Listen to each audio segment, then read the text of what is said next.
Welcome everyone. आज हम कॉन्स्टा capital के प्लेटफॉर्म पे हैं। यहाँ पे अभी जो current situation market international market की जो आज है, इसके बारे में हम डिस्कस करना चाहते हैं कि इस परिस्थिति में, इस सिचुएशन में एक्चुअली एज अ लेमैन हमने कैसा रिएक्ट करना चाहिए, या फिर हमने कौन से स्टेप्स उठाने चाहिए ताकि हमारा डिसीजन सही रहे टुवर्ड्स अपने एसआईपी। और तो यहाँ पे हमारे साथ आज है मिस्टर हरीश कंवलकर, जो कि मार्केट के तज्ञ हैं माने जाते हैं, और उनका काफ़ी सारा पढ़ाई इस इंटरनेशनल मार्केट और शेयर मार्केट के ऊपर है। तो हरीश जी, वेलकम टू द बोर्ड, आपका स्वागत है। थैंक यू राहुल जी, आपका बहुत बड़ा धन्यवाद कि आपने मुझे एक प्लेटफॉर्म पे आज बुलाया है। तो हरीश जी, हमारा सवाल एकदम सिंपल सरल है कि हम्म आज की सिचुएशन जो है, ये हम्म सिचुएशन हर साल हर रोज आने वाली नहीं है। ये 5 साल में एक बार होती है। This is international war. ठीक राइट। है। सो ये सिचुएशन में एज अ कॉमन मैन हमने कैसा रिएक्ट करना चाहिए? As a as a common man हम लोगों ने मार्केट में अभी हमारा क्या स्टेप होना चाहिए नेक्स्ट? अगर इन्वेस्टेड है तो क्या स्टेप होना चाहिए?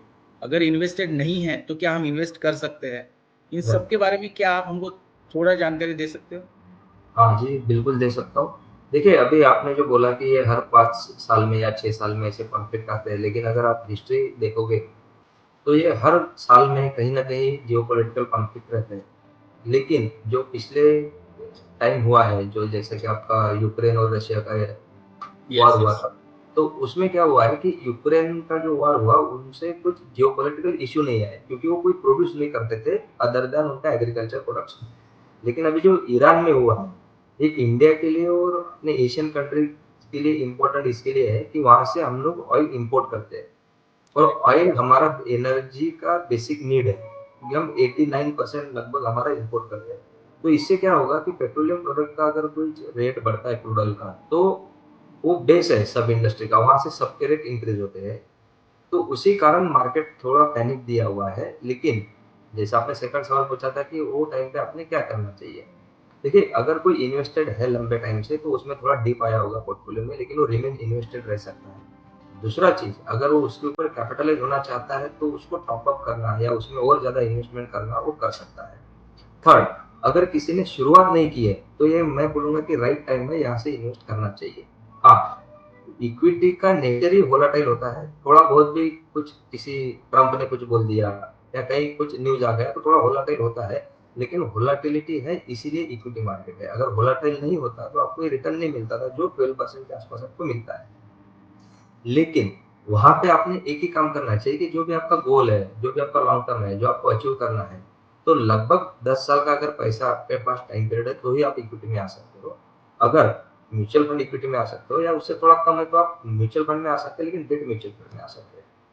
तो ये टाइम कहीं नया टाइम नहीं है, वार होने वाले हैं और ये चलते ही रहने वाले हैं। इसका एज ए इन्वेस्टर आपने कैपिटलाइज होकर फायदा उठाना चाहिए। ओके, थैंक यू हरीश जी, आपके इतने इम्पोर्टेंट और यूज़फुल इनपुट्स के लिए। राइट। आपका धन्यवाद। ऐसे ही हमको आप गाइड करते रहिए। नेक्स्ट पॉडकास्ट में हम कोई और नया सवाल लेके आएंगे। आप देख सकते हो नीचे हमारे कमेंट्स में काफ़ी सारे लोग सवाल करते रहते हैं।